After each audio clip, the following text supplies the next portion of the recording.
여러분 안녕하십니까. 오늘 5월 21일입니다. 부처님 오신 날도 지냈고요. 스님 오늘 무슨 날인데 법문합니까? 오늘 무슨 날이냐고요? 예, 빨간 날은 아닙니다. 매년 5월 21일은 국가에서 지정한 공휴일은 아닌데 부부의 날입니다. 부부. 모르는 사람 있으면 손 들어보세요. 없지요? 네, 부부는 우리가 쉽게 말해서 짝이라고 부릅니다. 짝. 모두들 몸과 마음이 하나이니까 일심동체라고도 합니다. 맞는 말인 것 같기도 하면서도 정확하게는 맞지 않는 답입니다. 부부는 일심동체가 아니라 부부는 왼쪽과 오른쪽의 만나기이기 때문에 짝입니다.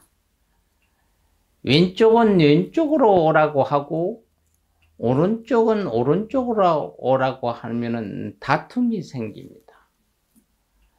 서로 부부는 마주보는 관계이기 때문에 마주보는 한 쌍, 그러니까 반이 나눠준 짝인 겁니다.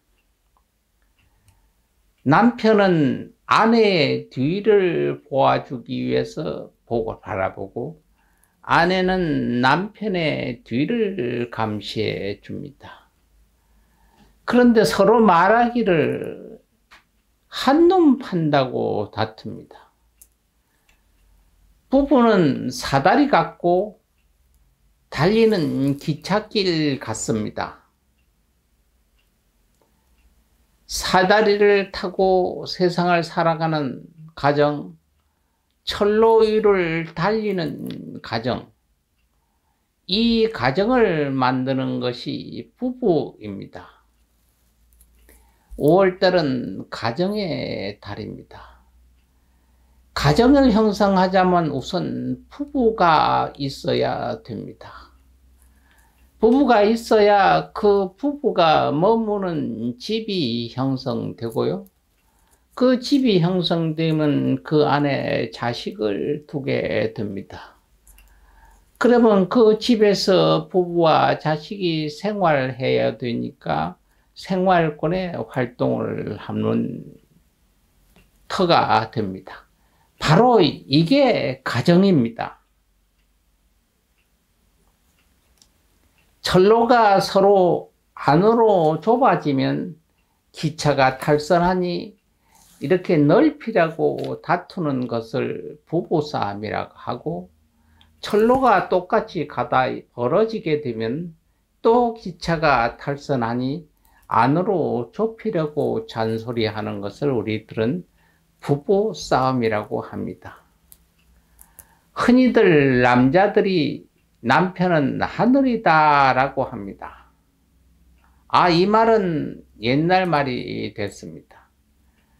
요즘 젊은이들 말로는 간이 배 밖에 나오지 않고는, 또는 죽을 각오를 하지 않고는 남편이 하늘이라고 아내에게 하지 못한다고 합니다. 어찌됐든 부부라는 글자를 우리 한번 분석해 보겠습니다. 부부라고 하는 것은 이렇게 씁니다. 부입니다. 지압이 부자죠. 지압이 부자. 여러분 하늘천 따지한 하늘을 같다는 천자를 보이죠. 천자. 천자하고 비슷한데 천자 위에 이렇게 톡 튀어 올라갔죠. 하늘을 뚫고 올라갔으니, 하늘 위에 있으니 지혜비는 하늘이다 하는 것이 한문적으로는 맞습니다. 그래서 남편은 하늘에 위에 있는 것이 맞고요. 그 다음에 매문놀이 부자입니다. 이 맨놀이 붙자는 계집녀 옆에다가 이 요적 쓴게 고슴도치 머리 개자입니다. 고슴도치 머리 개자 옆에다가 덮을 멱자를 씁니다. 덮을 멱자 옆에 또 수건 건자, 이래서 계집녀 고슴도치 머리개 덮을 멱 수건 건, 이 하나 둘 셋 네 개가 얹혀서 계집 부부에 됩니다. 이것은 여자는 가시가 많습니다. 고슴도치 같이. 그러니까 고슴도치 같으니 수건으로 고슴도치 그 가시를 잘 덮어 안아줘야 한다는 이야기입니다. 이는 부부는 서로 혼인관계에 있는 두 사람을 묶어 부르는 말입니다. 과거에는 10대 중반부터 혼인해서 부부관계가 형성되기도 했지만 점점 연령대가 높아져 21세기에 접어들 시점인 20대에 결혼하는 것이 일방적으로 여겨졌었죠. 오늘날에는 경제 불황으로 인한 취업 문제, 개인의 자유를 중시하는 사상 변화 등으로 말미암아 30대 초중반 혹은 40대, 50대의 만혼을 통해 부부관계를 맺는 경우가 많아졌습니다. 아예 자의적, 타의적 이유로 비혼을 선택하는 수가 무지하게 많아졌습니다. 부부가 만나는 인연이라는 것은 참으로 묘하기도 하고 거룩한 현상입니다. 덧없이 생각해보면 하늘에 예정된 섭리인지도 모른다고 하겠습니다. 불교로서는 인연법에 의한 만남이라고 봅니다. 수많은 여성들 중 한 여인을 만나는 것이고 수많은 남성 중 유일한 한 남자를 만나서 부부가 돼 가정을 이루는 겁니다. 그 자녀가 태어나고 그 후손들이 이어져서 천년, 만년 인연이 되어지는 것이 아닌가 생각합니다. 불교의 법망경에 이르기를 부부의 인연은 7천겁 인연이 쌓여서 이루어지는 천생연분이라고 되어 있습니다.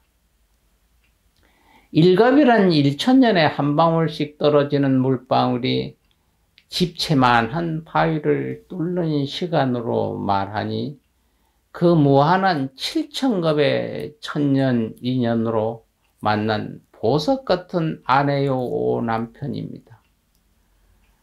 그러니까 남편은 하늘 같은 존재요, 아내는 집안의 햇님이요, 우리 집에 보내주신 하나님이요, 우리 집에 오신 부처님이십니다. 하나님 성전에도 이런 말이 있습니다. 이는 내 뼈의 뼈요, 살 중에 살이라. 남편은 아내 사랑일을 제 몸같이 하라고도 전했습니다. 자기 아내를 사랑하는 자는 곧 자기를 사랑한 것이나 마찬가지입니다. 내 뼈 같은, 내 살 같은 존재에게 한 몸이 돼서 존귀하고 거룩해야 되는 겁니다. 아내를 사랑하는 것은 결국 자기 자신을 사랑하고 아름답고 행복한 삶을 영위하는 토대가 됩니다. 세상에서 가장 행복한 사람이 누구인가 하면 그는 좋은 아내를 얻은 남자라고 말합니다. 그렇습니다.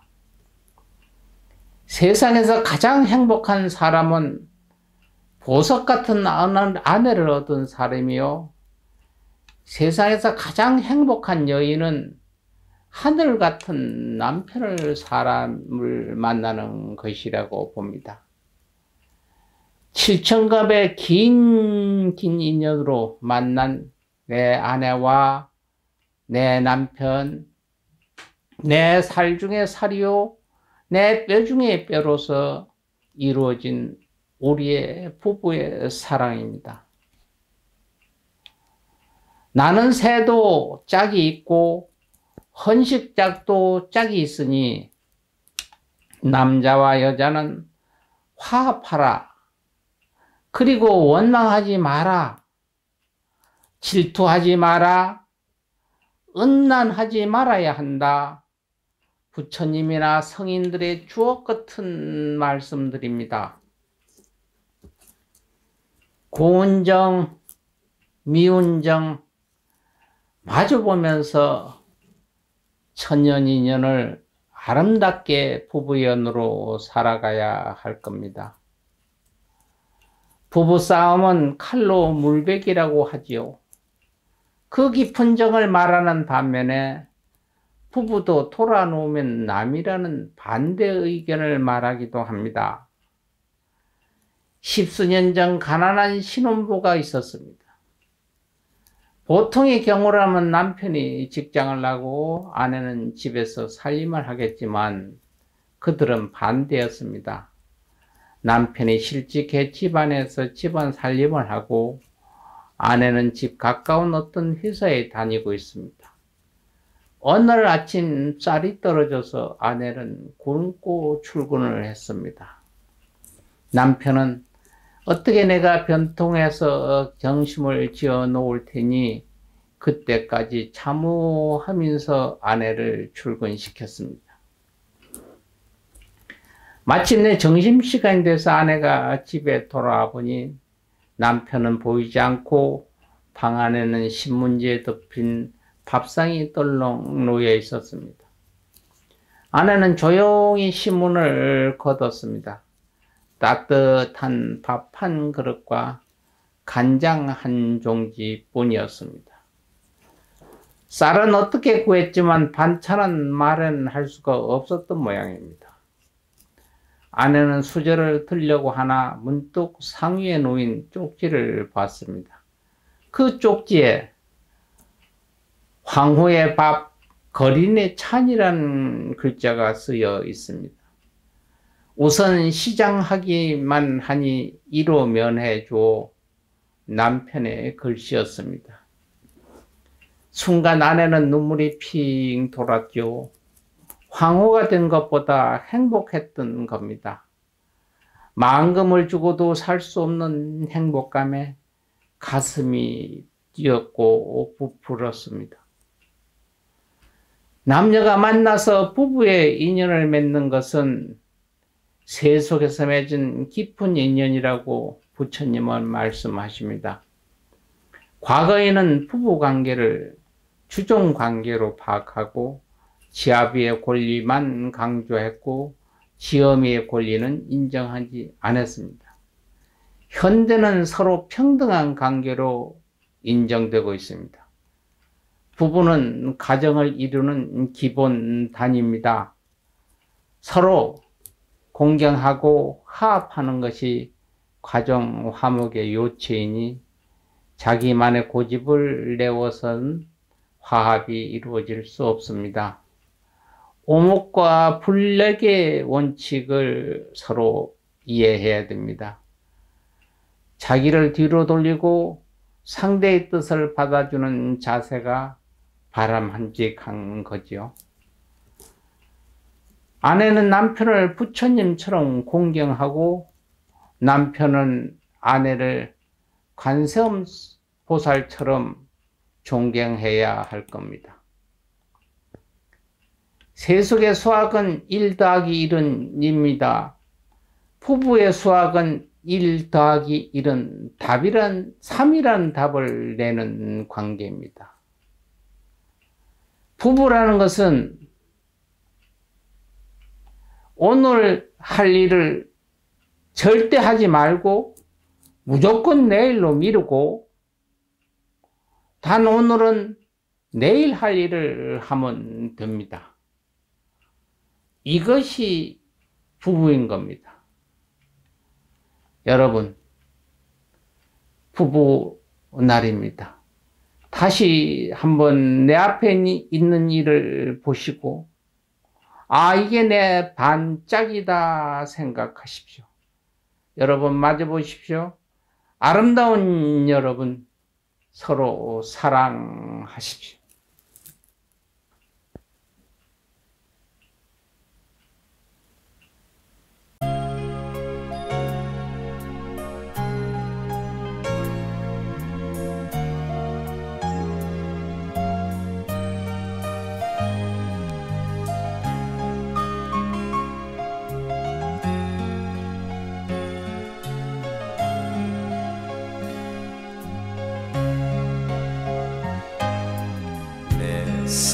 사랑하는 이 살포시 않고서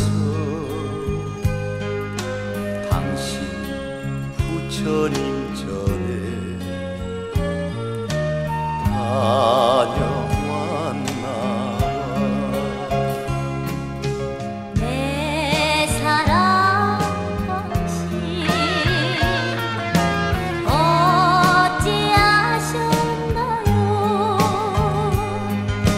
거룩하신 이 백번 곳에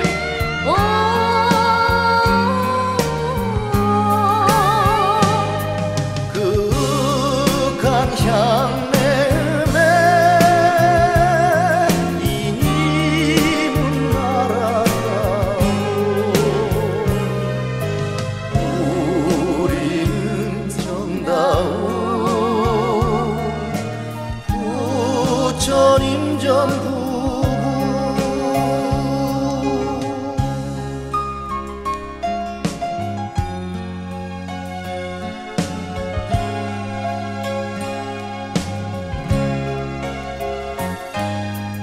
내 사랑하는 이 품 안에 안겨서